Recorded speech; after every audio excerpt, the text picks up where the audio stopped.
the roll call. Okay. Okay, first item is apologies for absence. Do we have any, Emily? No apologies today, no. Okay, then can we do the roll call, please? Thank you. If I start with the councillors, Bridget Rowlands. Present. Chris Holly. Present. David Halliwell. Des Thomas. I He's think waiting that's to come in. Councillor Thomas just there now. Irene Mann.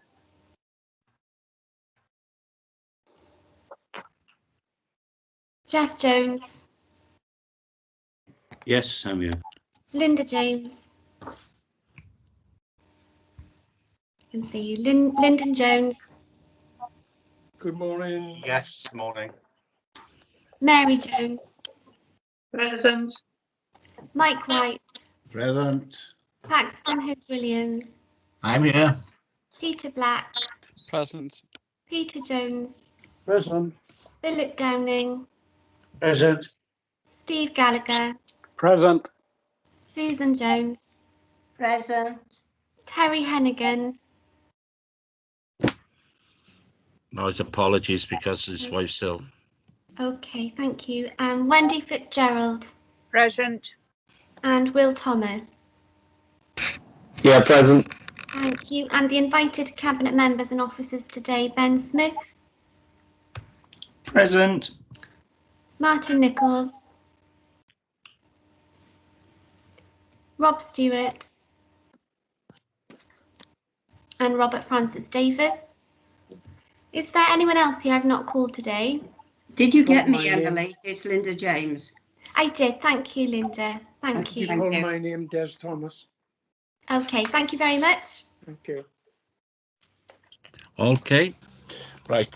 Next item on the agenda is disclosures of personal and prejudicial interests, members and officers. Okay. Number 3 on the agenda is prohibition of whip votes and declaration of party whips. Okay. Item 4 is the minutes of the previous meeting. I hope we've all read them and agree that they're a true and accurate record. All agreed? Yes. Okay, Aye. Yeah. thank you. Item 5 is public questions. No, we haven't had any. Emily, have we? We haven't had any at all? No, no public questions. Right. Okay, then we go on to item 6, which is the budget proposals for 2021-22, 22-23-24, pre-decision scrutiny. Now, I propose to ask Ben to go through any technical questions that anybody has, and then ask the leader to come in after that. So over to you, Ben. Thank you, Chair. I think given the large number of papers, my intention is to talk first of all only on the third quarter monitoring report, then to talk separately after technical questions and the questioning on the budget proposals around revenue and then capital, and then the sort of weird and wonderful, more esoteric ones at the end that are also going to cabinet, if that's okay. So in terms of the third quarter report, briefly, as I can be, given there's a raft of papers, section 2.3 reminds you that services are technically overspending in the current year, but strip out the COVID effects and they are actually underspending already by nearly £5 million at the third quarter position. Section 2.7 of the report to Cabinet makes clear that we'd lodged claims for £26 million from the Welsh Government and had already received £22 million at the time of writing. I will be updating Cabinet verbally tomorrow because there have been a raft of announcements over the last couple of weeks which have seen millions of pounds of those claims being additionally settled, and there'll be more detail to Cabinet tomorrow. The Observant will have also noted that there was a further release of an additional £650 million from the Treasury to Welsh Government this week, so I'm sure there will be further updates in due course. Section 2.9 of the report reminds members of the other sums I have available to help balance the overall budget. Section 3.2 of the main budget report to Cabinet indicates the contingency is still fully allocated, but Cabinet will be asked to note the updates in terms of the late settlement of a number of claims tomorrow. Section 5 of the report sets out the capital budget, and I remain absolutely confident that we will outturn at over £200 million for the year, which is unprecedented. Section 6 reminds that the HRA remains under close monitoring, especially in relation to rent and rent arrears, but it otherwise remains in good fettle.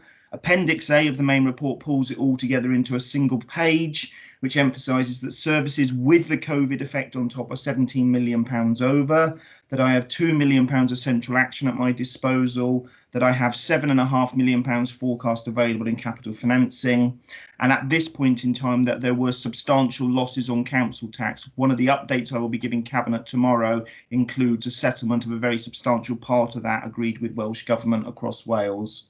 So you can expect the updated position to Cabinet tomorrow to be materially better, and I expect it to get better still come the year end.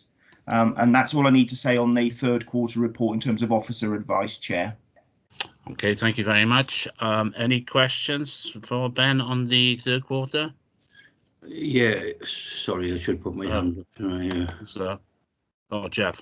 Yeah, sorry. Yes, you know, this capital underspend on charges of 7.5 million. How was this arisen? It is for the usual reasons, which is there is, even at a £200 million plus overspend, at least £50 million worth of slippage. COVID has had an impact and that will all roll over. You'll be aware I've deferred all externalisation of borrowing. I'm trying to spend our internal resources before I borrow. It's always cheaper to borrow off your own jam jar than it is to go out to the market, even at PWLB rates. You will also be clear that I deliberately avoided the 1% penalty premium on PWLB rates, and I will be looking to go out and externalise further debt in due course within the overall borrowing envelope. So I get a saving on the quantum, I get a saving on internal borrowing, and I also bank some of the MRP savings which still continue to accrue to the authority. We've had the discussion many times, Councillor Jones, where, you know, overall it's a zero-sum game, but I am unashamedly making savings in the short run at a technical level, and Cabinet and Council have continued to endorse my advice, which is that any savings that accrue are banked into the capital equalisation reserve to future-proof some of those undoubtedly longer-term costs. Okay, thanks for that.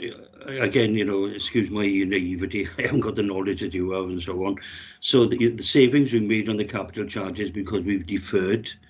When we actually, will we lose that 7.5 million in the future when we actually spend again?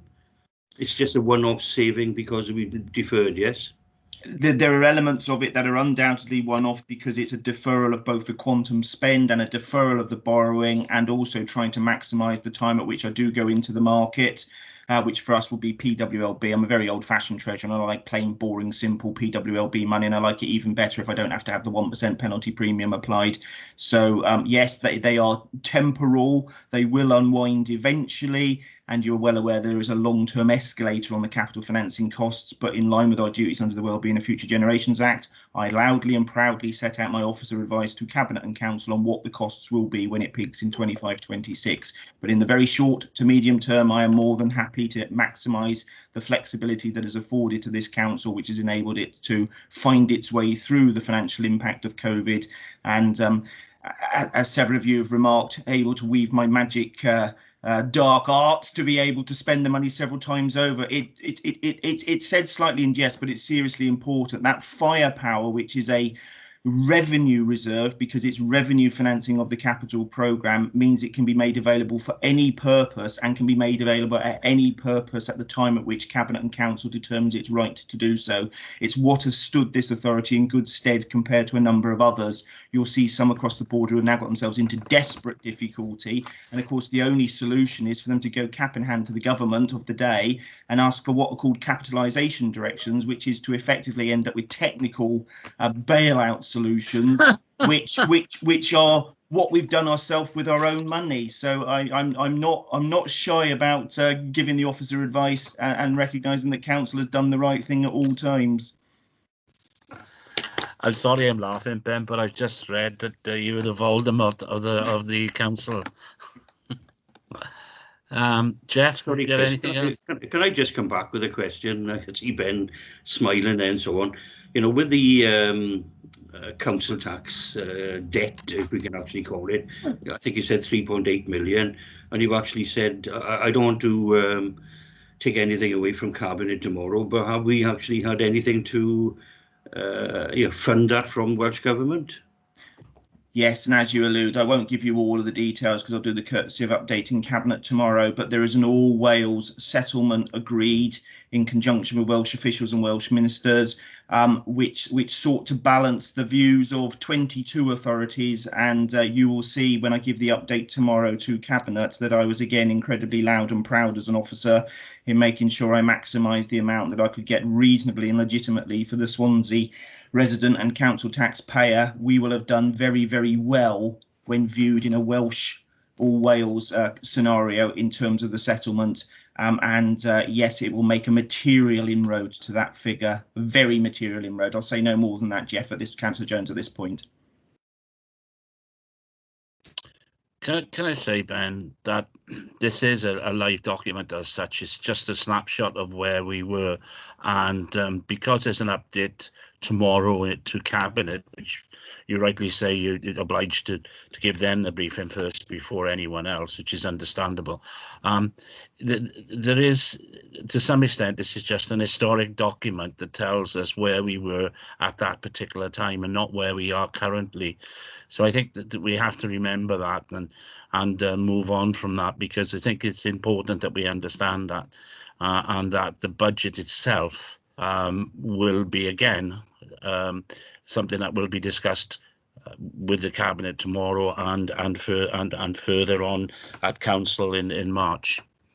So I think in effect what we need to do is to say this is for information more than anything else, and I think that's the way to portray these this Q3 report. Yes, if I may come back, Chair, you're absolutely right. I mean, these things are always living documents, and this year even more so than usual. And I'm never entirely happy to have to do verbal updates, but it's a necessity as a result of the way in which the claiming in arrears process has worked with Welsh Government. The only thing I can assure is that the sums are very material and all beneficial to the authority, and you'll hear more and see more tomorrow. But I think you're right, Chair. It will continue to be a living document even further beyond as we get to year end. Yeah. Okay. Does anybody else have any questions on the Q3 report or update? Sorry. Okay, then shall we go on? Sorry, Chairman, I got my hand up. I'm sorry, who's got his hand up? Paxton, sorry, I didn't see it. I do apologise. Okay, thank you, Chairman. Just to say, as far as this Q3 report is concerned, I'm pleased to say that we've had slightly more money now back from, or voting that we will have slightly more money back from Welsh Government. I think a figure it was worked out for Q2 was about 3 million. 9 million is now about 12 million, I think, on this one. Still leaves us under covered in terms of the 17 million overspend, and also the 3 million, almost 4 million we lost in terms of council tax. But hopefully, as you say, Ben, we will get more money coming back from Welsh Government now, seeing as they've had virtually 6 billion quid from Westminster to cover COVID costs. Thank you, Chairman. That's all I wanted to say on that. Okay, thanks, Paxton. Anyone else now? No? Okay, then can we then move on, Ben, to the Cabinet report? Thank you, Chair. What I will do on this one is speak to both the MTFP and the revenue budget together, if I may, because one sort of feeds the other. And again, I'll be as brief as I can, recognising they're very long documents. I'll draw only your attention to the important matters. So on the MTFP report, Section 1.3 emphasises it is a planning tool only. Future cabinets and future councils make decisions on the budget arrangements each year. Section 2 makes clear that the outlook is very, very uncertain, doubly compounded by COVID and the very late nature of national budgets. We're in a position where council is set for the 4th of March. We've got a national budget on the 3rd of March. We've got Welsh Government considering its proposals again on the 2nd of March, and a vote on the final settlement not until the 9th of March, which makes your Treasurer's position complicated, as it is for all others, to comply with the legal deadline to set budgets by the 11th of March. But we are where we are. Table in section 2.9 sets out what I refer to as a good, bad and ugly set of scenarios. You know, all bets are off. We'll see what comes to pass. It depends what happens post-Brexit, how the economy rebounds or otherwise. People have differing views. Section 3 and the associated table sets out my key assumptions, and they are important key assumptions. I'm sure there'll be much debate over the coming weeks over a number of the items which have wider policy issues and context beyond the assumptions that I give as technical officer advice. It factors in low pay rises, low inflation, low interest rates, and an assumption of an inevitability of future tax rises. However, in all of the scenarios that I have modelled, I believe all plausible scenario budgets are that there will be a net add to services in all cases. Getting the balance right between taxation and the amount spent on staff and services is a political judgment, and one that is affected clearly by national decisions as well. But I am content that they are the best plausible scenarios that I can give you technical advice on. Section 4 emphasises that it is absolutely essential that achieving better together turns its framework into practical reality. I have indicated when I came before this panel before, and I've said the same elsewhere, this is a transition year from old to new, and we are in uncertain times. So I am happy to consider the budget in isolation for a year, but there is much to be done that needs to ensure and assure that the future medium-term plan is underpinned by action on the recovery process. That's not to say there isn't recovery plans, and a whole raft of stuff that Cabinet and Council have already done are themselves recovery actions, but it's the machinery around it that needs to give assurance that what replaces the old arrangements on Sustainable Swansea are better than and improve on what we had before. Section 4 and 5 sets out my savings assumptions around my central assumption of AEF, which is aggregate external finance, the combination of revenue support grant and NNDR together, rising by 1%, and a council tax planning assumption of up to 5%. The savings targets set out are challenging, but modest compared to the past when you've seen proposals before me. And I emphasise they could be better or worse, and I have to be perfectly honest, my confidence levels are lower than ever, reflecting the wide options and wide amounts of activity that may come in the wider economy, and large policy decisions to be made by Welsh Government and UK Government. Section 6 emphasises that for the MTFP for schools remains challenging longer term, but equally when you see the revenue budget, you can see it's an incredibly helpful position and settlement for schools for the coming year. Section 7 rightly sets out a whole raft of risks, the usual ones, plus a lot of COVID on top. Section 8 sets out my statutory advice on levels of reserves and my explicit assumptions over the medium term as to their reasonableness and adequacy. And that's probably what I'm going to say on the MTFP. And with your indulgence, Chair, I would like to combine it with the revenue budget because one segs in nicely to the other. And then I will pause because I recognise that's two large reports in one go. The revenue budget before Cabinet and ultimately Council is one that I say that in this most of unusual years that we've already had, it's going to have an even more unusual ending come out and an even more unusual one in terms of setting the budget. For the reasons I've said, there's going to be a whole raft of activity on the 2nd, 3rd and 4th of March. So to some extent, the budget proposals going to Cabinet tomorrow are not materially different from what went last time. Public consultation is still open, and I have focused on technical matters to be able to give advice to Cabinet. So again, briefly drawing attention to the main items. Section 1.5, I'll be drawing Cabinet and in due course Council's attention to the new SIPFA code on financial management. It's compulsory for me, so it's the sort of bedtime reading that I particularly enjoy. Everyone else will find boring, but I will be banging on about it a bit to emphasise that I have to comply with it as a member of the Chartered Institute of Public Finance and Accountancy. They are the standard setters, so I will be asking everyone to comply. We comply with most of it already. There are a few items that we will need to just improve a little bit on.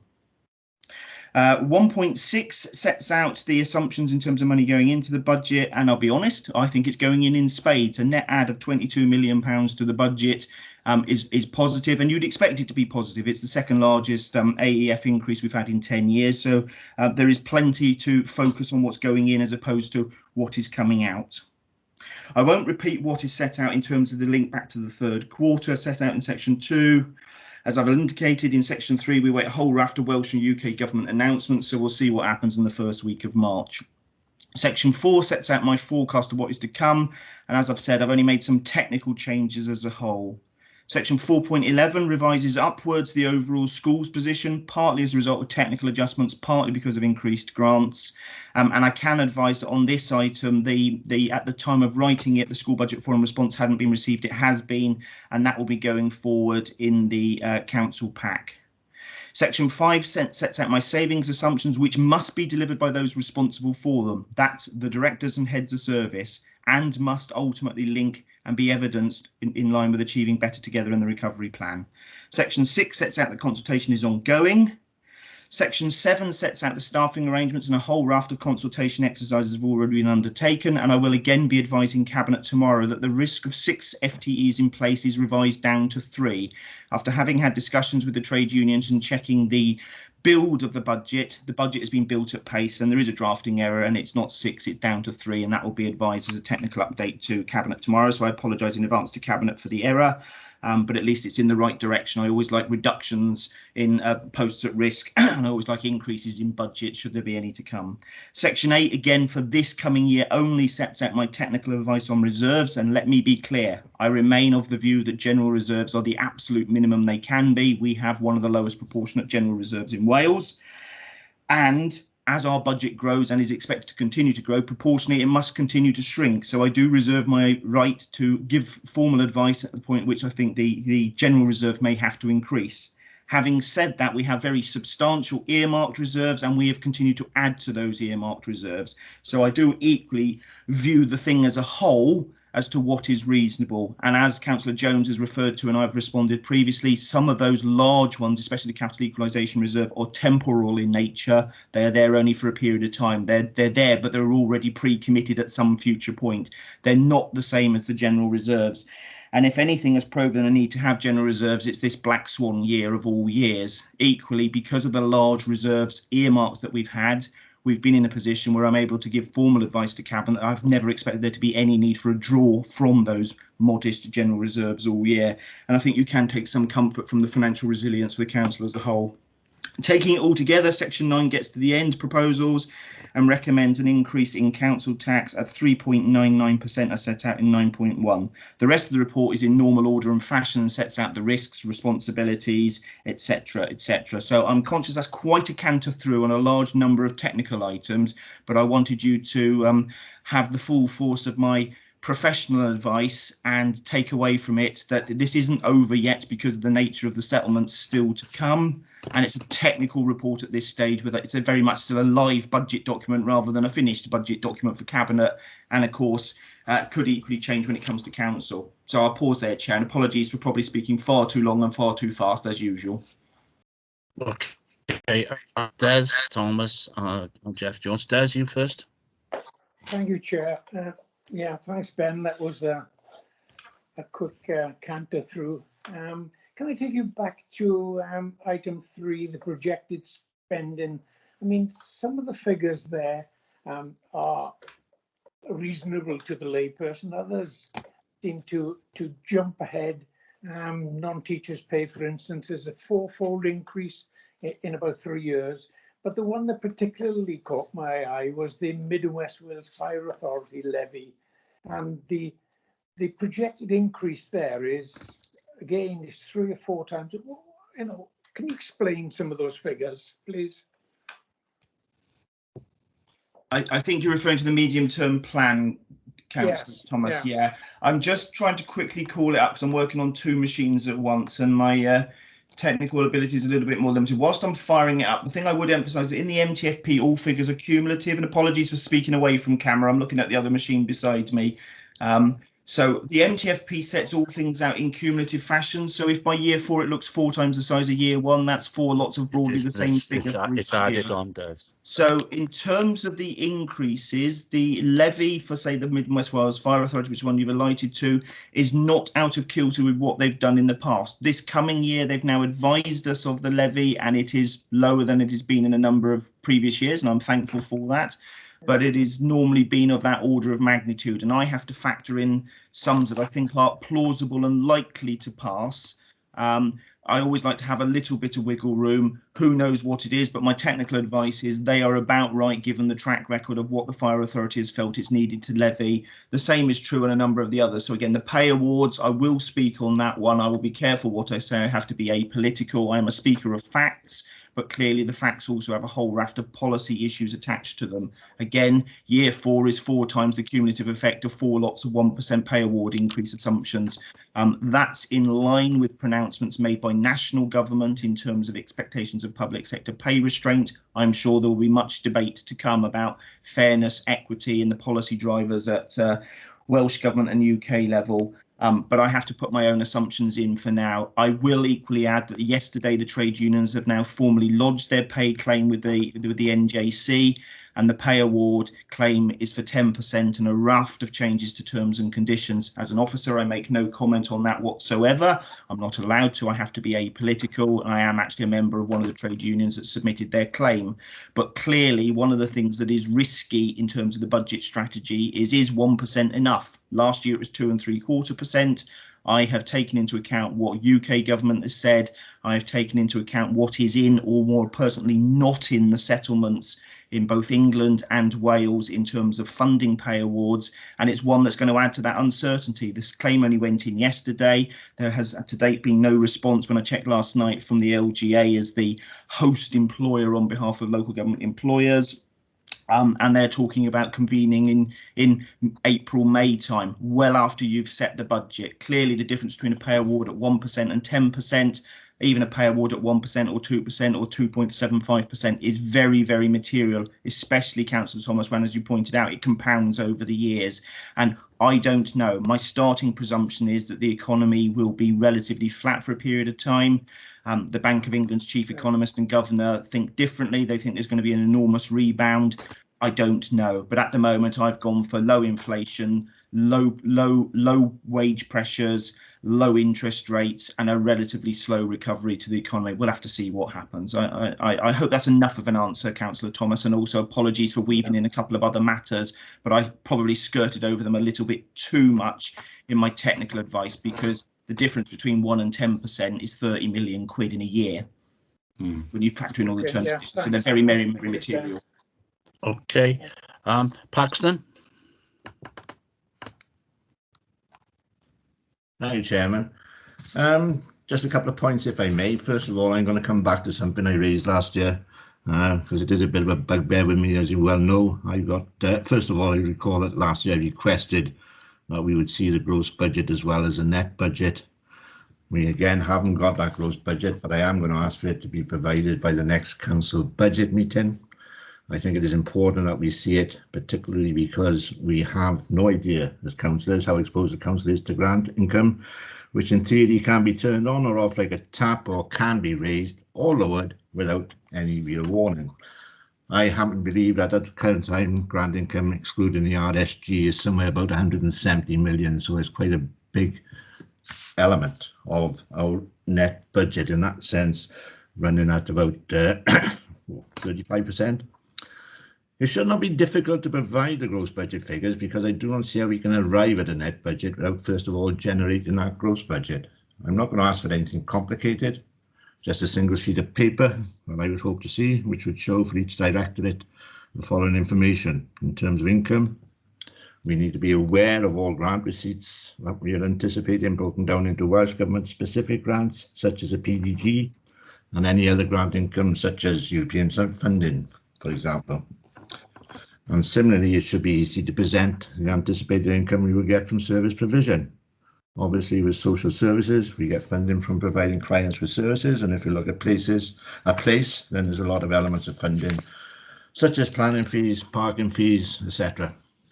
In terms of expenditure, that also breaks down basically into three categories, namely employment costs, cost of purchasing services, and the cost of purchasing supplies. The only directorates that we need this information for: resources, social services, education and place, obviously. So that means only 24 figures that I'm looking for. This doesn't seem unreasonable request to me, and the information could well be circulated with the budget meeting agenda. If I can move on to two specific provisions, and I know Section 151 officer has already talked to a degree about inflation. And if you look at the line under the net directorate expenditure, which is a specific provision for inflation and apprenticeship levy. What page is that, please, Paxton? Oh, sorry, page 81 on the revenue budget summary. Sorry, yeah, Chairman. Okay, thank you. We saw in the budget for this year, 2021, there's 2,850,000, going up to 4 million for next year, 4.25 million. That is virtually a 50% increase, as I see it, in inflation, because the apprentice Ship levy is minimal in the cost of that, I guess, at 0.5% of payroll, as I understand it to be, and the inflation on that is going to be absolutely minimal.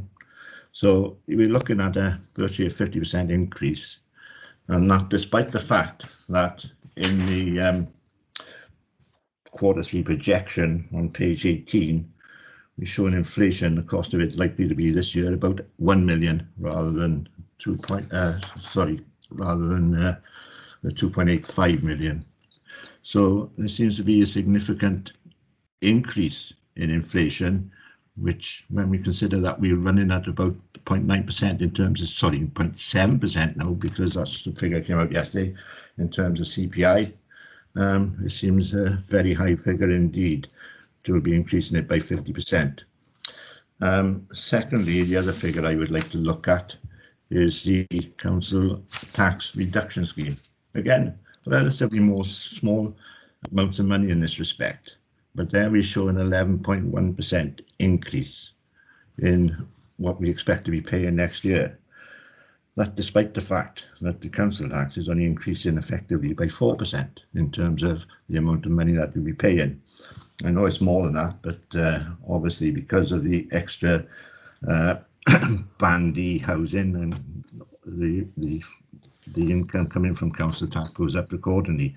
But effectively, the increase in council tax as far as the household is concerned is 4%.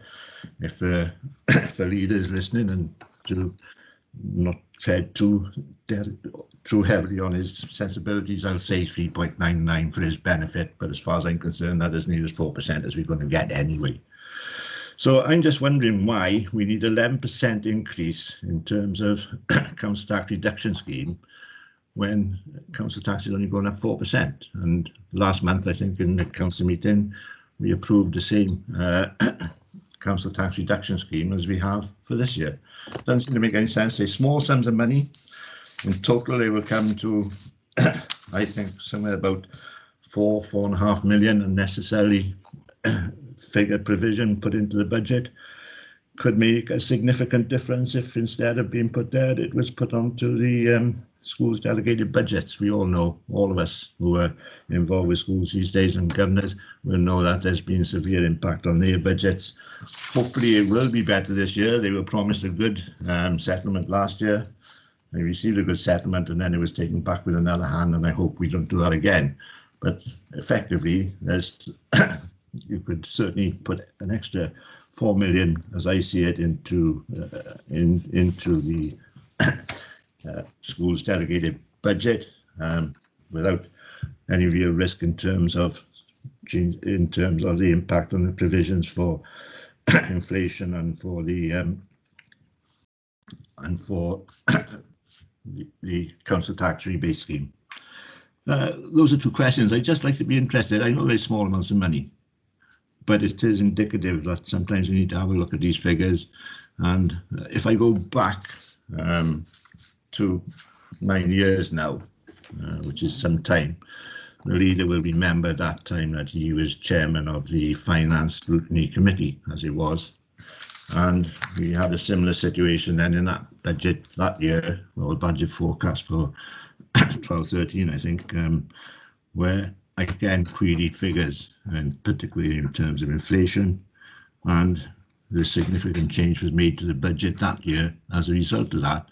And in actual fact, the then Section 151 officer, Mike Truby, referred to that fact in the chamber and said quite specifically is because we questioned these small amounts that they'd been able to make quite a significant change in two areas of the budget. So that's why I bring it up, because I think it is important that we don't over provide in some places where we could be providing that over provision in other areas. So I think that's what I want to say at this point, Chairman. And Chairman, I'd be interested to see what the leader's got to say about that, or the Section 151 officer. I would hope the leader would be able to answer those, because obviously he's not just being a leader, he's also the cabinet member for finance, so he should be aware of these figures as well. Thank you, Chairman. Can I take Ben first and then go to the leader? Ben? Yeah. Thank you, Chair. I will choose my words carefully, but they will be given without fear or favour. 3 questions of me. I'm going to be fairly blunt on the first one, Councillor Paxton Hood-Williams. You're absolutely right. You did ask for that last year. We have had the most unusual of years, and I'm going to be very, very blunt. You're very, very lucky as a council to even have a draft set of net papers in front of you. You're quite right. There are assumptions made in terms of the overall build. Frankly, this is not the year for me to have been able to do it for several reasons. One, if you want the 400 pages of the budget book, which goes through line by line, there is a bleeding great database available, but it takes a bit of time to wade through, and it's only still a work in progress. I have to make a whole raft of assumptions, as you're well aware. An awful lot of this is very easily answered once we've populated the revenue estimate, the RA return. There are a whole raft of data collection forms that collect all of this, and then it can be made available to you, and I've made it available to you in the past. It comes later on, and equally this year of all years, Welsh Government has deferred collecting a whole raft of items, as has the UK Government.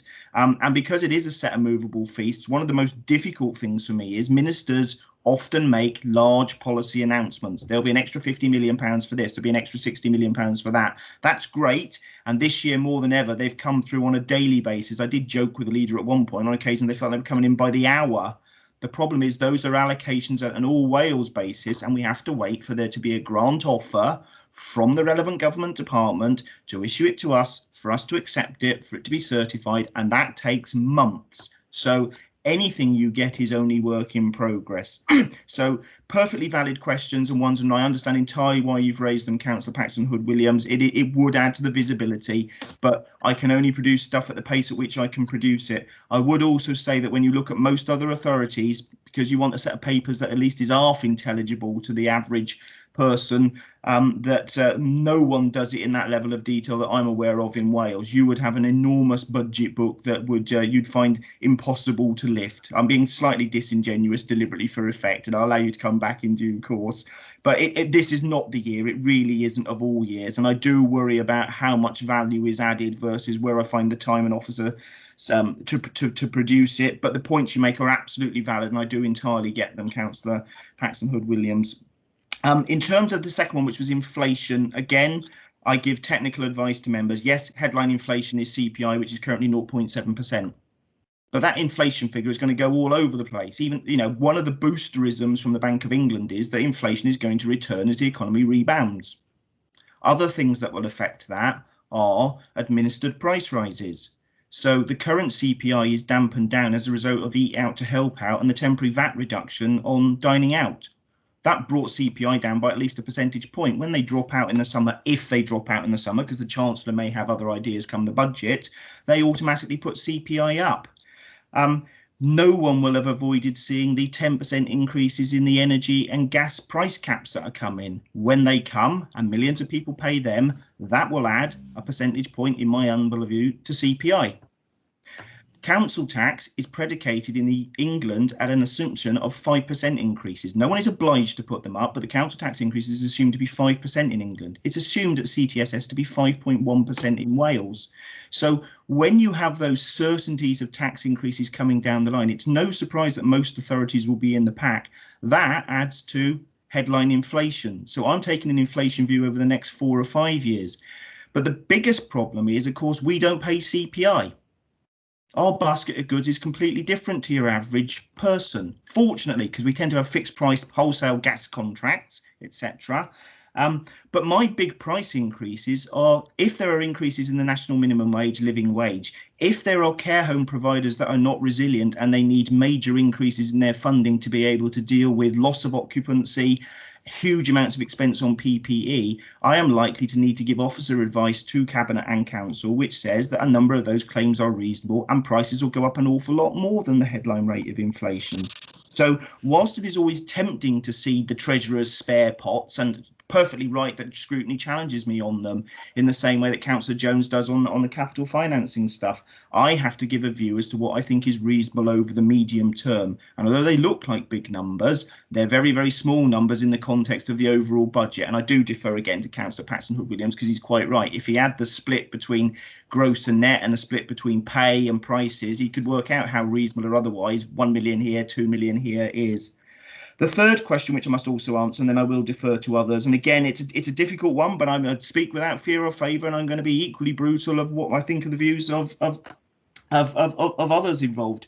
CTRS, Council Tax Reduction Scheme, operates slightly differently in Wales to the Council Tax Support Scheme in England, but it is a fixed scheme. In our revenue support grant, when it transferred over in the early mid 2010s, 12s, 13s, I can't remember exactly when, Councillor Peter Black will probably remind me when it was exactly, might be in 2012, 13, it transferred over at a fixed sum of 19 million quid. 100% of any increases in council tax must be borne locally by the local authority. That means 100% of all of the benefits given to those on low incomes must be paid for those that are deemed not to be on low incomes. Effectively, council taxpayers who can afford to pay must pay for those that can't afford to pay. Now, over time, as council tax goes up, there has been, and CTSS has been assumed to go up, Welsh Government has never increased the amount of that fixed sum. It automatically builds in pressures into council tax reduction scheme. The further complication is, of course, the economy has had a bit of an unfortunate year, and an awful lot of people have lost their jobs, and an awful lot more people are applying for universal credit and benefits. My benefits section has seen nearly 100% increase in claims. Once you're in the system for that, you are likely to trigger eligibility for council tax reduction scheme. A local expense, but technically operates like a benefit, same as other benefit systems, but it's 100% paid for by local taxpayers. So when you increase council tax, CTRS must go up. When you end up with more people unable to pay council tax, CTRS must go up by a large volume on top. Now, to be fair to Welsh Government, and I will be referring to the sums tomorrow, the Welsh Government has recognised that for the current year, and we are now in the middle of February, and they have settled a sum with us, which will be very, very beneficial to Swansea taxpayers when I announce the figures tomorrow, in terms of how much has been offered in terms of council tax losses, and indeed in terms of council tax reduction scheme. But at the moment, there is no money on the table for next year. That's not a direct criticism of Welsh Government. Welsh Government has been very open and transparent. It has made clear it's allocated about 13 million of its COVID money for next year in advance to local authorities. It's for the whole of Wales.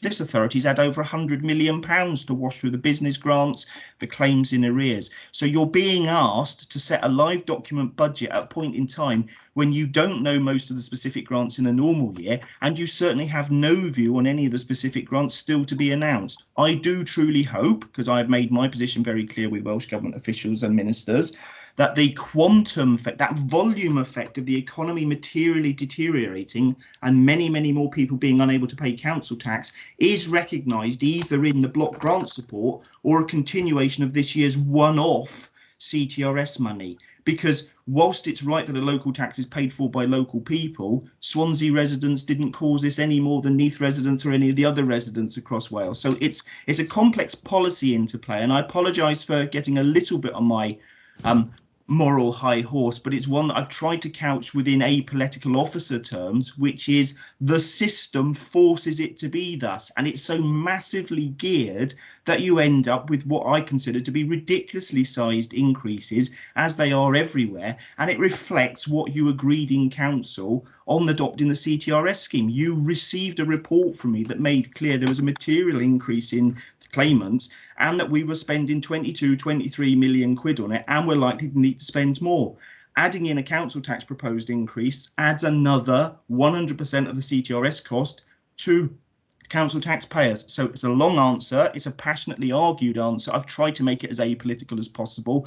All perfectly valid that those are raised. Councillor Paxton Hood-Williams, and you're right, you should challenge me on anything that you think should be open to challenge. But I think on this one, they're not spare pots of money. So I will stand my ground on that with the greatest of respect.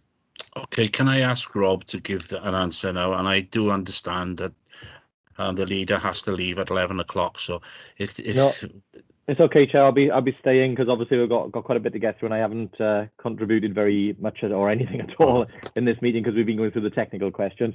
I just say, I mean, I think Mr. Smith answered eloquently there. I would, put on record again my thanks to Mr. Smith's team, and I think it's an important point that Mr. Smith has made in response to Councillor Paxton Williams, in that yes, I do recall Councillor Paxton Williams asking for this information, but he could have acquired it at any time during the year if he'd wished. and I'm sure he could have chased it before this meeting. But Mr. Smith's team, as Mr. Smith has said, have been busy with other things, not least getting out shovel loads of money to businesses to keep people in jobs. So, you know, I think we've got to be a bit understanding in terms of what Mr. Smith and his team have done to get us a budget that not only hangs together, but it is one that is pretty clear for members to be able to interrogate. On the 2 points that Councillor Paxton Hood-Williams did raise, though, I'm pretty disappointed in that, because I understand council tax reduction scheme is a small amount of money, but as Mr. Smith said, we have been successful in lobbying Welsh Government for some further assistance on that, and we'll be able to announce those figures tomorrow. But, you know, if I was looking at a whole budget, I'm not sure council tax reduction scheme would be something that I would be going after.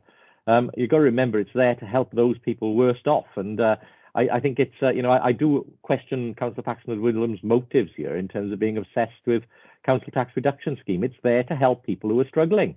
And as Mr. Smith has said, that position is only going to get more demanding as people feel the full effects of the pandemic. So, you know, yes, it is important that everybody has the information. But, you know, if you're going to make a saving, council tax reduction scheme is not something that I would be minded to go after. It's there for a reason.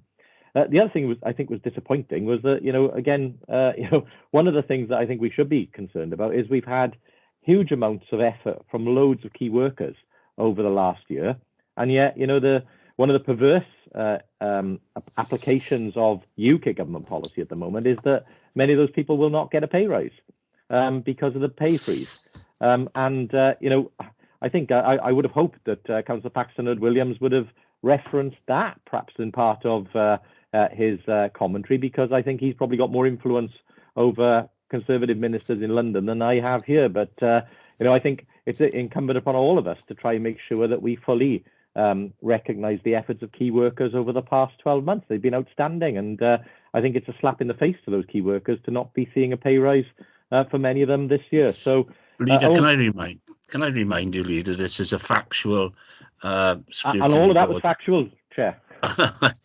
Yeah, okay. Yeah, all right. Carry on if you want to, then, in a factual way. No, that I won't extend it further, Chair. I think I made my 2 points there. I'm happy to come in later on. Okay. Right, Paxton, do you want to answer that specifically, those specific questions? I think I will come back if I may, and I understand exactly what Mr. Smith is saying, what Ben has been saying in that sense. I appreciate, in fact, that there's a lot of workers going on. There's a lot going on behind the scenes, a lot of work people have been having to do other elements of the job as well. And you can say I was asking for something that I shouldn't be asking at this stage, but that's another matter. And I said it's only a small number of figures that I was looking for, but I think that 170 million is probably about right in terms of grant income, and I'm sure Ben would confirm that. As far as the council tax is increased, the reduction scheme, I never queried the fact that we should be paying it. I'm not arguing that we should be paying it. I was only questioning why the provision was as high as it was. To a certain extent, there is a potential answer in there. I'm not quite sure if I got the full answer, but I can understand where you're coming from. And in terms of inflation, certainly the inflation figure is far less this year than you were anticipating. Obviously, it could be next year, but you're taking it in that sense from £1 million this year up to about 4.5 million. Sorry, not 4.5 million. 4.25 million next year, so it's quite a big increase. I know they're small sums of money. I appreciate that in a budget which is quite difficult to forecast anyway, and it is only a forecast, but it is a matter of looking to make sure where we can look. Now, I'm not going to go into the detail of the budgets, what you're going to spend here, what you're going to spend there in particular directorates, because we can always play around with moving money from one little pot to another in that sense, and that's the idea there. I was just looking in principle in terms of where we are making provisions, that we are making provisions which in that sense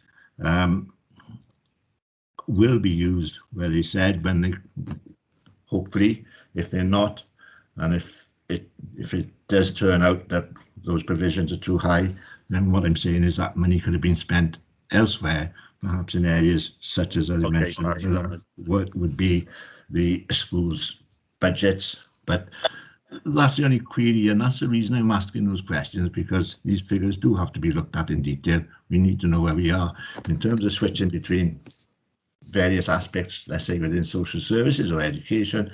That's another matter entirely, and that is down to choice. But that's the only point I was trying to make, and I still think there's a point to be made there. Thank you, Chairman.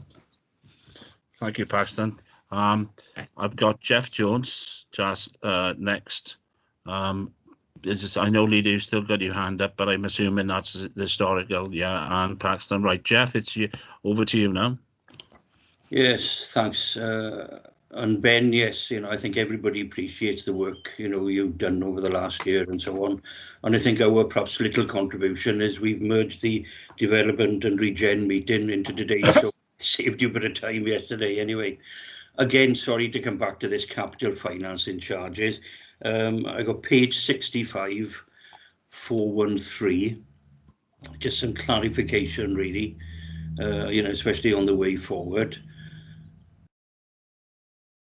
Have we got it? Okay.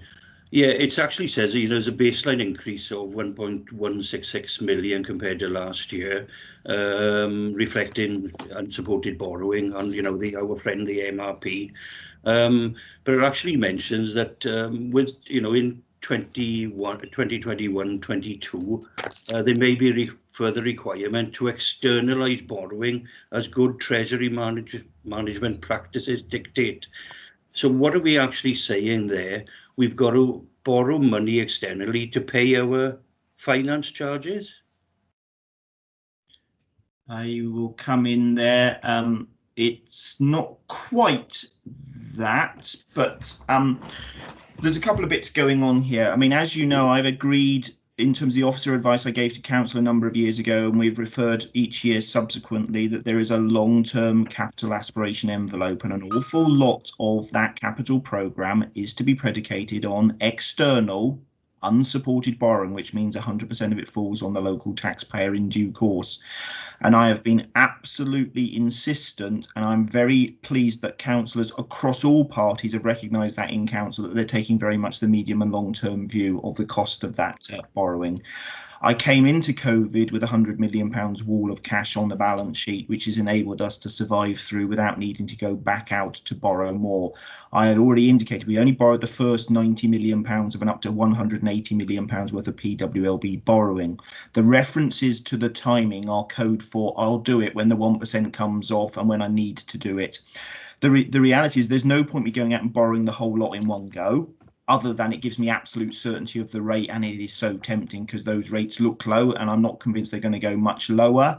But if I borrow it all up front, I've borrowed it technically in advance of need, which under one of the SIPA codes I'm not allowed to do. And also it guarantees immediately I've got to start making those minimum revenue provision payments and service the interest. So it is always a delicate balance, but it is a recognition that I sat deliberately on my hands for the whole of the last 18 months.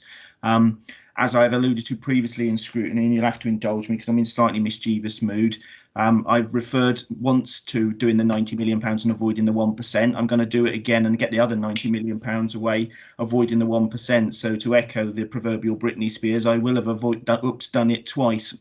And so I'm more than happy, as well as being referred to as Voldemort, as has been referred to earlier in the committee, I'm more than happy to be referred to as the Section 151 officer, formerly known as Britney Spears, in homage to a certain parish clerk who managed to get a bit of excitement and interest into her parish council meetings. So it's in relation to that. So apologies for my slightly mischievous tone, but I'm sure you will indulge me as ever. But it's deeply serious, Councillor Jones, and you're absolutely right. There are large amounts to be borrowed. It's no secret that they are going to be borrowed, but it's code for I'm going to do it when I want to do it and when I feel it's right to do it, to maximise the benefit to Swansea taxpayers and get it away at a really cheap rate. And certainly it made sense to avoid that penalty premium, which is now gone, and I'm thankful to the Treasury for doing that. That does come with some obligations on me as to other bits of SIPFA codes of practice which require me to act in the interest of taxpayers at all times. I go back to what I said previously, Chair. I'm a pretty plain, vanilla, boring treasurer at the end of the day. Despite our slightly tongue-in-cheek references to dark arts and alchemy, the reality is I'm so traditional. I'm a treasurer in the traditional sense of it, keeper of the treasure. So if I've got a bit of gold going spare that I need to spend by 25, 26, guess what? I put it in the Treasury. and I spend it when I need to spend it rather than actually turn lead into gold. So that's what it's in reference to, Councillor Jones in particular. Okay, thanks for that. You actually made a comment earlier with regards to, we've actually got bucket loads of cash and so on. And, this is highly dependent on cash flow. So evidently the cash flows don't accommodate this part of the expenditure. Yeah, you're right, and don't misunderstand when I refer to bucket loads of cash. I mean, one of the things it is what I said, and in one sense it's right. One of the things I wanted to be was incredibly cash rich going in to a very, very challenging position, which meant we never were in a position where we didn't have the money. That's how the cash was found available to be able to build the field hospital before the Welsh Government could give the money to the NHS, etc., to give to us. As I referred to in previous scrutinies, we've used all of our sovereign powers and our own ability to borrow and use our own funds for the wider benefit of the community. But you mustn't conflate cash and cash flow, which is the lifeblood of all businesses, including ours, with what we need in terms of resource cover for the longer term and the short term, and equally that we may not run a deficit revenue budget, but we can borrow to invest in the future. What you've seen with a couple of the more esoteric authorities, I won't name any names to avoid embarrassment for fellow treasurers, but you've seen some of the ones that have run themselves very close to the wire with their reserves or done the more esoteric things, and they have had to go cap in hand for special arrangements. I think that's a clear signal where it hasn't worked. So I make no secret of the fact that I have tried to leave the authority well positioned at an officer point of view with cross-party support across the whole of council, that we came in robust shape and will come out in pretty robust shape, notwithstanding what COVID has wrought upon us. Okay, thank you. Okay, Rob, you've got your hand up. Oh, No, sorry, thanks, Chair. I should call you Rob. I apologise. No, that's okay. That's okay, Chair. I was just going to say Ben's answered the question. I was just going to make the same point. Okay, you don't want to say any more then? Oh, apologies. Yeah, well, I mean, if I thought you were going through all the technical reports first. If there's anything then you want me to come in on, I'm more than happy to. I've only got one technical question. Then I'll sum up then for members. That's all. So if you want to ask, I'll just ask Ben one question really, and that's on table 2, 5.3 in the revenue budget. It says service specific savings at the 21st of January of 8.3 million. Can you? I couldn't quite understand that. Is that a cash saving from last year's budget? So the reference to 5.3, which is consistent throughout the report, is we are, as officers, advising Cabinet to recommend to Council that they put £30 million into budgets and that there is an obligation that 8 comes out. That's what drives the net £22 million proposed increase in budgets. Those are the items that 8.1 million now, it's moved a little bit. At one point it was 8.3 million. As I've done some technical adjustments, that is what is set out in the appendix, which are the proposals that officers brought forward in last year's MTFP and Council agreed in last year's MTFP. So they're the year 2 effects of what was year 1. It's been deliberately done because we had sufficient capacity to do it, because of the compressed timescale, the lateness of the settlement. I go back to what I referred to as an officer as a technically boring budget. It's far from boring in reality, and I'm sure I'll defer to the leader or wish to make a number of other comments in due course, but it's one that makes it technically easy for me to be able to work to a very compressed timescale. I didn't want anything that was too exciting or interesting from a technical point of view that would cause difficulty, because those savings still have to be carried through by the directors and heads of service, couched in terms of the Achieving Better Together recovery plan. Right, so that 8,062,000, that is savings that have got to come out of this year's budget, that and leaves us with this 22 million. Correct. So they're already factored in my proposals in terms of officer advice, so that 8 comes out. We would have liked to have been able as officers to recommend to members and ultimately council that 30 was put in. It needed to be 30 in, 8 out to get to the net 22, and then the balance of the overall blocks of grant, both specific and block, and the proposed council tax increase. Yeah, the only other thing is that, once again, this is a live document because there's alterations tomorrow, which makes it quite difficult to scrutinise until we know what the figures are tomorrow, and that's the issue, I think, which is always going to be the case, and especially the current situation with the pandemic. We it is difficult for us to scrutinise this, considering that you are actually going to tell Cabinet tomorrow that there's going to be extra funding available or there's going to be changes in funding. So it is quite difficult for us to scrutinise that. And obviously we'll do the best we can when we produce when I do the report tomorrow, given the consideration that there will be extra funding that you will announce tomorrow. Jeff, you've got your hand back. On that point, briefly, Chair, sorry to interject without putting my hand up. The advice I'm going to give tomorrow to Cabinet is late-breaking changes to the in-year budget position for 2021. There are, at present, no updates in relation to 21-22 because I'm not going to hear anything until the 2nd, 3rd, 4th of March. So you're quite right, Chair, that it is a very live document. But for the avoidance of doubt, what you are scrutinising today is going to be my officer advice to Cabinet tomorrow. And I don't expect there to be any changes. That's obviously for Cabinet to decide. But I don't think there's anything material else that we know in relation to the coming 21-22 year. I understand that, but I also understand that there could be some material changes to it as well because of the effect of the ongoing post-year budget that could affect the current year's projection budgeting for April. We just don't know until you've made those decisions anyway and you've gone to Cabinet. Jeff, you've got your hand up, and then I'm going to go to the leader. Yeah, you mentioned, Chris, you mentioned, summing up. You're summing up for the meeting. As we've merged these two meetings together, I wanted some clarification from either Rob or Ben and so on some further figures to do with the, the city deal. I'm sorry it's actually split because I've got 2 pages here. I got one which is Appendix F on page 131.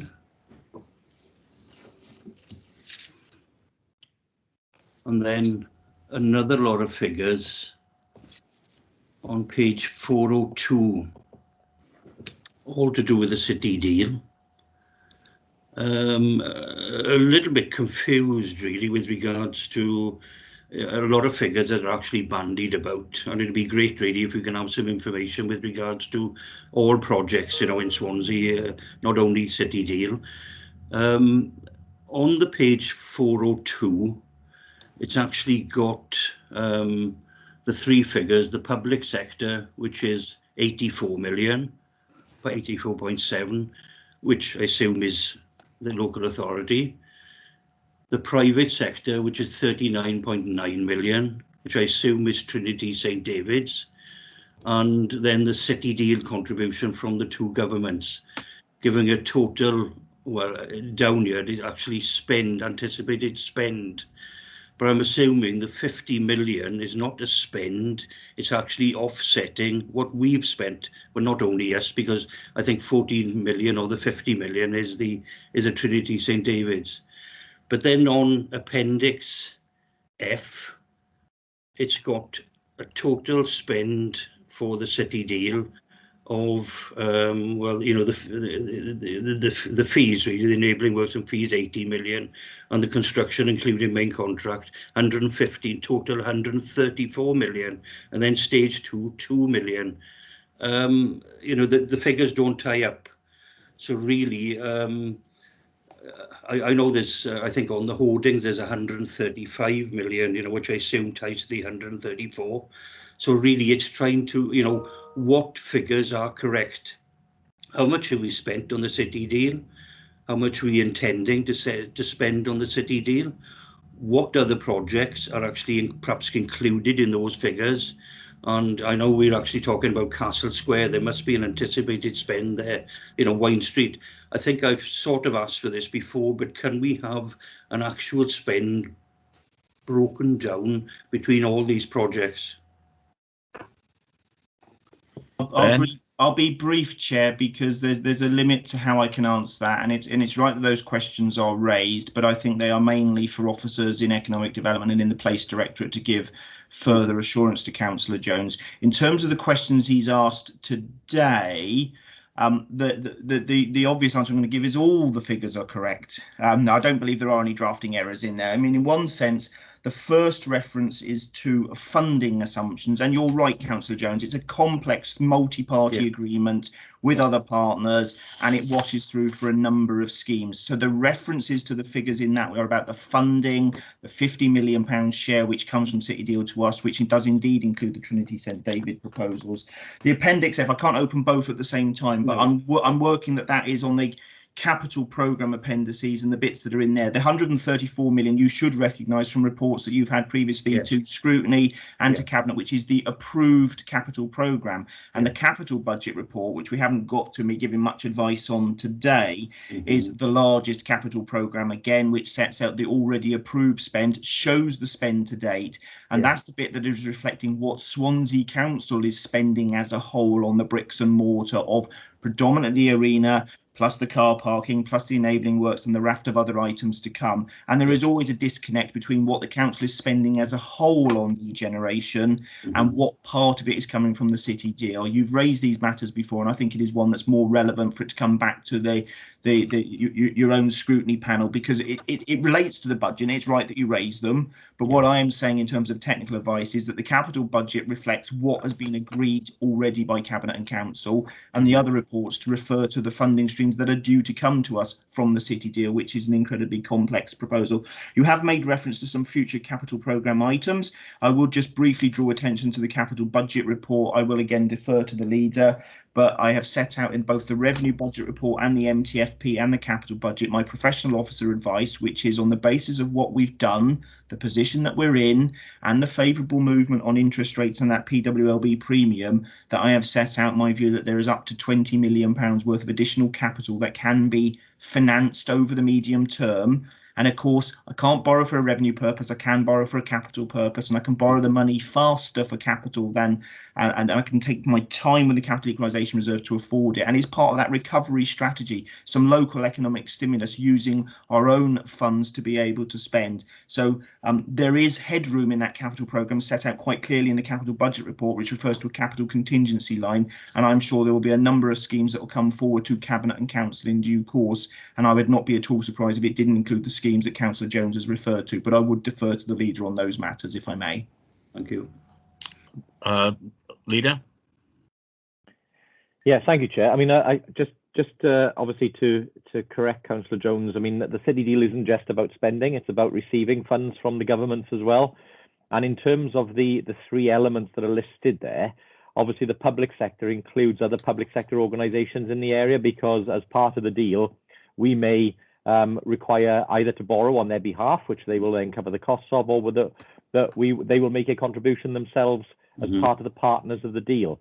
Now, one of the challenges for all of us when we are delivering these large schemes is to look at opportunities to leverage in more cash, whether that be from the public sector, the private sector, grants and other stuff. So whilst some of these totals are set out as, if you like, limits, they are ones that we then try to value engineer down, so that we end up with a lower cost at the end of the day. And within the schemes that we have, obviously we've got the arena and the car parks and all of the other parts of the Copper Bay Phase 1, which includes things like the Pobble development. And again, you'll know that there is a deal, back-to-back deal with Pobble for the accommodation there.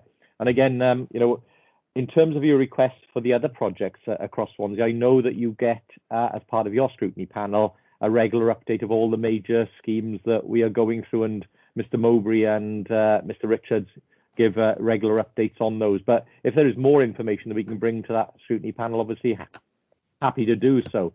On Castle Square, Castle Gardens proposals, obviously we're out to consultation on that at the moment. But you'll also noted within those proposals, there are a number of commercial units that are proposed to be established in that space. And again, those commercial units will create an income stream for the council, which will help repay the capital of the investment. So it's not a one-way street. And you know, as I repeat, and I'm sorry to sound like a broken record and all of this, what we're building in the city centre creates future income opportunities long term for the taxpayers of Swansea. And you know, as Mr. Smith referred to earlier, in terms of the investment in the Copper Bay Phase 1, the 135 million, the capital programme peaks at around 25-26. The capital equalisation reserve has been set up to fully cover those costs up to that peak. And then obviously by the time we get there, the income streams will have matured so that we will then see the income starting to flow into the taxpayers to offset some, if not all, of that future repayment. So again, you know, it's important that both sides of the balance sheet are noted here, because what we're creating are future income opportunities, long-term repayment and long-term benefits for the taxpayers of Swansea. Okay, I'm very grateful for that, and you know, I understand we're going to have revenue streams and so on, and I would assume that Ben Smith, you know, when he calculates the need for or the affordability of borrowings, you know, that's actually taken into account. I was looking at this. I really saw this on page 402 with the, you know, the regional scrutiny. It's anticipated spend profile. I specifically asked earlier with regards to the 50 million. It's down here as a spend, but is it a spend or is it an offset on what we spend?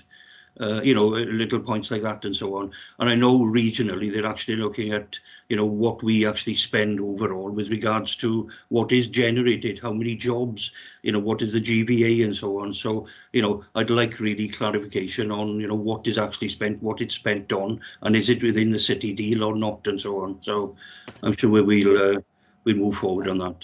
And well, Chair, on that point again, I think Councillor Jones does sit on the regional scrutiny for the city deal, so it's absolutely appropriate that Councillor Jones raises those questions at regional scrutiny. But you know, I would remind Councillor Jones that the methodology for all city deals or all growth deals across the UK are that there is a local contribution together with the public contribution together with private contributions. These are not grants. It is not this is the government, whether it be in Cardiff or London, giving money without a contribution locally. And as you quite rightly say, Councillor Jones, we have hard targets in terms of GVA, economic growth and job creation to meet as part of the approval of the projects. And I'm very, very happy at the regional scrutiny to go through the detail on that, because, as you know, we have another 3 projects currently waiting final approval with UK and Welsh Government. Okay, Jeff?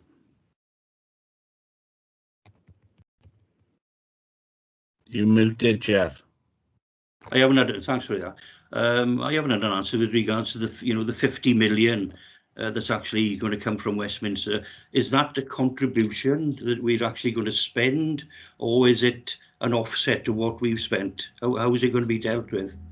So Councillor, I'll call Ben in a second, but Councillor Jones, I'll refer you back to a document we produced, I think, to Scrutiny last year, which gave you the breakdown per project from each of the partners, including what we would be putting in as a council, what the public sector would be putting in, what private contributions are there, and that was broken down per project. So perhaps we can recirculate that to you, but very happy for Mr. Smith to add to that. There's very little to add. I'd agree with what you've said, Leader. And yes, I get the question that Councillor Jones is asking. And again, you've got to remember what lens this is viewed through, because of the multi-layered nature of it. When you're sitting on scrutiny and receiving papers through the City Deal Board, they refer to it as expensed because the money comes to them and hands it over to us. When it comes to us, it's the exact polar opposite. We are seeing it as sums received as funding for what we have already expensed. And as you've rightly alluded to, Councillor Jones, we have spent lots of our money already, and in total we are spending more than we are getting. That was a policy decision, and the papers, as the Leader has referred to, have been previously circulated. So it's a necessary evil of the complications of the multi-layered nature of the funding streams and how it's viewed from the participating partners. My position is quite clear. I have factored in what the gross cost is, and I have factored in what I am getting or due to get from City Deal funding. The dark arts trickery, coming back to that point again for me, is to make sure I have sufficient cash and capital cover and revenue cover, because the bit that is unsupported borrowing is revenue costs which fall to taxpayers, and that's why I've got that capital equalisation reserve. It's not solely for assisting with the city deal, but again, it adds muscle to the ability to be in control of our own destiny and smooth out those timing issues. So they're all relevant because they all come back to those same points, and it is that I've got sufficient firepower in those three areas: revenue cover, capital cover and cash, to be able to go at a pace that the council wants to go at and not at the pace of individual partners or the collective whole. So I think they're valid points that are raised, but you've got to remember which lens you're looking at them through. And I would assure you I've factored in the net cost, net of all funding. And again, I've taken both a medium-term view and I've taken that very, very, very long-term view, as I'm required to do so under the Wellbeing of Future Generations Act. Okay. Jeff, do you want to come back at all? No, that's fine, actually. Okay. Right. Is there anyone else now wish to make a contribution before I sum up, and then we ask the officers to leave, and then we have a discussion about what I actually say tomorrow? No. But basically, and I think Ben would agree, and I know the leader would agree, that this budget is quite unique. We've never been in this position before, where we've had specific grants that might be withheld closer to the final settlement, but this is the first time that a substantial amount of our budget has been, if you like, predicated on what might happen and what could happen. And as a result of that, I think it's very difficult when, as a scrutiny board, that we can come up with any hard and fast and any, if you like, documented recommendations about this budget. I would think the one thing that we can say is thank the various officers for their input, and then and the work that's being carried out by the finance department and various other departments of the council. And I think then that the other thing that we will have to do is pass comment on the fact that how quickly and how efficiently we spend the money. But in the meantime, I would like, if members would like to stay for a few minutes, we will then, Ben, thank you very much for your contribution again, and go back and practice your dark arts with your cauldron and whatever else you use. I'm not sure. I don't think you've got a computer. I think you have got that cauldron. And so anyway, thank you very much, and thank the leader for his input as well. I'll now ask if members want to make a contribution to what we say tomorrow. Okay, does anyone want to make a contribution to what you want me to say tomorrow to Cabinet? I will produce a letter later on, or a statement later on, with the help of the officers, and send it round. And if there's any issues that anybody wants to put on it, I'm more than happy to do that. Jeff, you've got your hand back up, have you? Oh God, I must have left it up, but I will. Sorry, I just popped out and came back in a second. Yeah, well, I'm sure everybody wants, we've got to invest and so on. And Ben, I think, is quite rightly, very cautious. We're talking about huge amounts of money here that is impacting on every resident in Swansea at the end of the day. I'm always worried about affordability, perhaps in my own personal life and this really. So I don't know how far off our limit is at the present time with regards to borrowing, especially in the present climate, and it's an unknown really. I think we're entering into a business arena here where we are taking all the risk, and I'm very unhappy about that.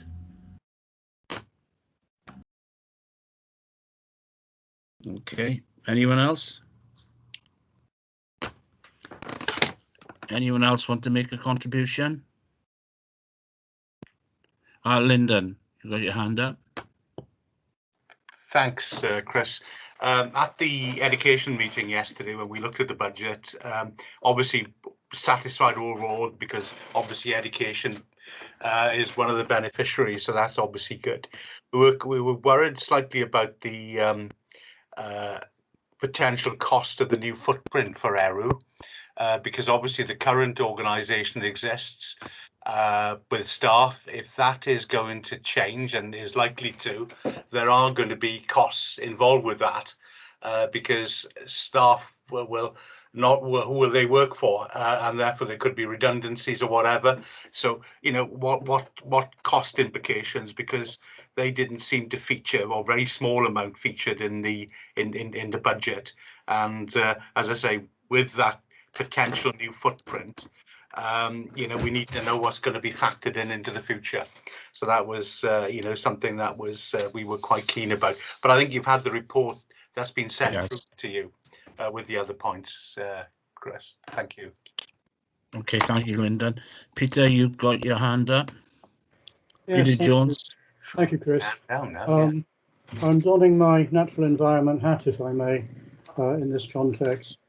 Some of you may recall that when the Natural Environment Scrutiny Inquiry reported, whenever that was now, a couple of years ago or thereabouts, we made a number of recommendations that weren't accepted at the time for reasons of cost by the budget, by the Cabinet. One was for a full-time scrutiny officer, a Section 6 officer, I apologise, to be responsible for delivering for the Council on Section 6 of the Welsh Government's Environment Act.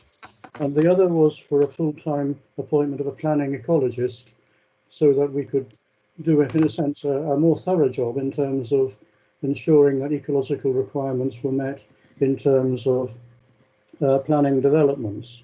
Now, we've had some progress on that. Funding has been agreed for a 0.5 Section 6 officer and for a 0.5 planning ecologist or thereabouts. But I've had some discussions with people in the conservation team, and I've also looked at the job description for both of those posts, and it's quite clear to me that at 0.5 it's not going to be possible to deliver the workloads of those two particular areas of responsibility. And when one looks, moreover, at the issue of recruitment, and I know that those posts are going out for advertising, maybe they've gone out this week, I'm not quite clear about that, but certainly discussions I've had, it's not likely that, I hope I'm wrong, but it may be that we won't attract the kind of experienced and knowledgeable people that we need to get into those posts at 0.5. Had we been advertising a full-time posts, I'm sure we would attract a wider field and a more experienced field.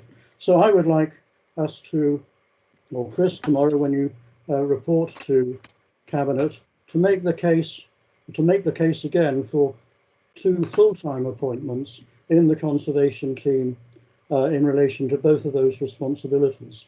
And the other issue that has also arisen in relation to the nature conservation team is that the responsibility for the climate action plan for the council. And I understand at present the position is that there is one post that is detailed for 1 day a week to progress this. Now I understand that other councils, including Newport and Cardiff, have got full-time people now working on their climate emergency plans or programmes. And so again, I think it's worth making the point to Cabinet that given the importance of the climate catastrophe that we're facing locally and globally, that having a 0.2 FTE post is perhaps less than we should be applying in this particular area. So those 3 posts, if I may share, a full-time Section 6 officer, a full-time planning ecologist, and something more than 0.2 for the climate action officer. I'd like us to make those claims tomorrow, please. Thank you, Chair. Peter, if I put in a 0.5 for the climate officer, yeah, would that be okay? There'd be a big improvement. I think so, Chris, yes. Okay, I'll do that then. Cheers, thank you. Okay, is there anyone else now? Sue? You moved this, Sue, right? Yeah, thank you, Chair.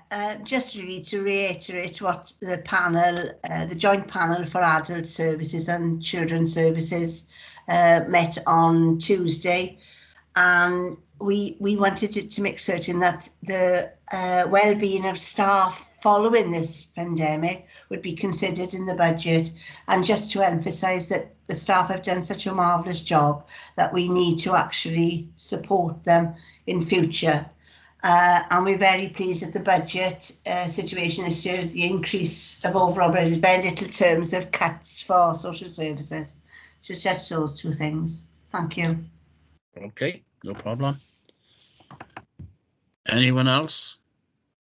Yeah, me, Jeff. Oh, Jeff. You know, yeah, Peter's brought up a valid point with regards to, I think it's not only natural environment that's wanting, you know, I think staff are needed in other parts. I meant to bring this up, actually. You know, they're talking about reducing the number of jobs again. And the more we borrow, you know, the more pressure. I think we're in a bit of a vicious circle. I think overall, I think there needs to be an evaluation of what is required in, you know, different parts of the local authority. Okay. Phil Downing, you've got your name up. Yeah, Chris, just looking at the agenda for tomorrow, like you're on first. So if you're gonna make certain well, we could say assumptions, and then Ben Smith is going to come in with his report, which makes what you say out of date. So I don't know.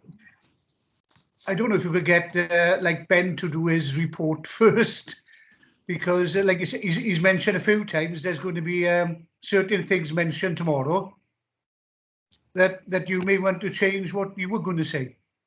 To some extent, you're right, Phil, but what we are doing is passing comment on a budget going forward. But what he is going to be doing is passing comment on what grants are coming immediately to underpin the current budget. So there is a subtle difference there, but I will make reference to the fact that our whole budget scrutinisation has to take into consideration what the effect of what Ben is going to be saying tomorrow.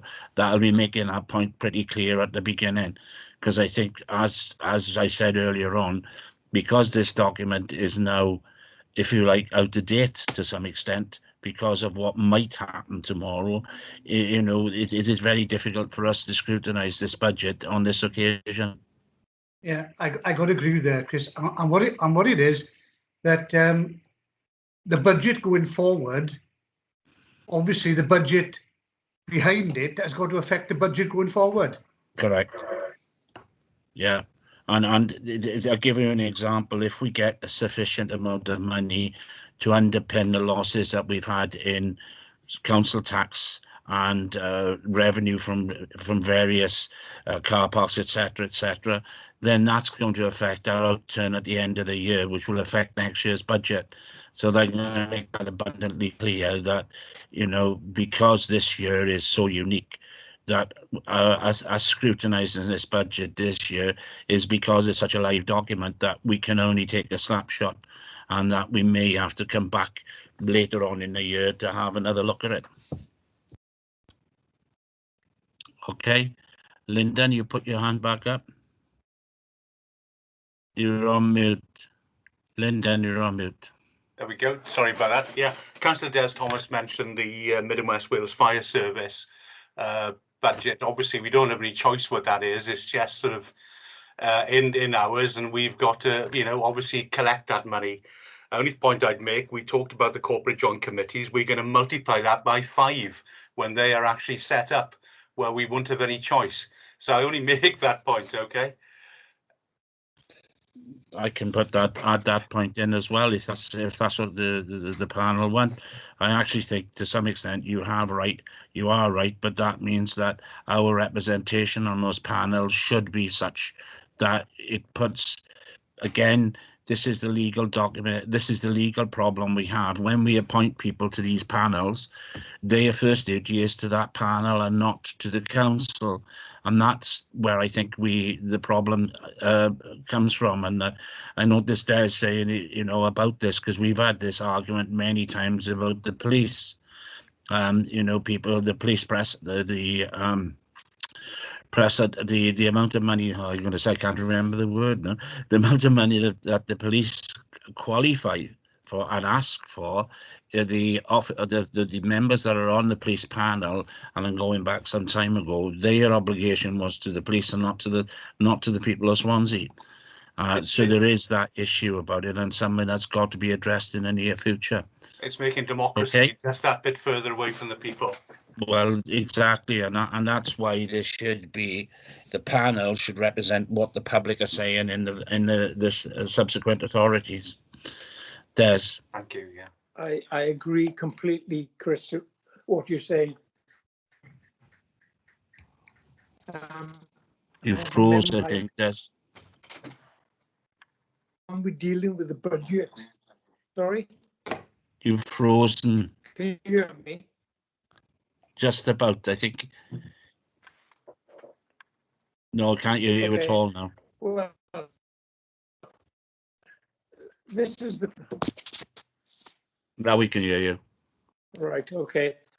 Yeah, as a member of the panel, this is the point I try to make, that we need to reflect the needs of our individual authorities. I also argue at budget time that you've got to think of the pressure you put in on the individual councils by law,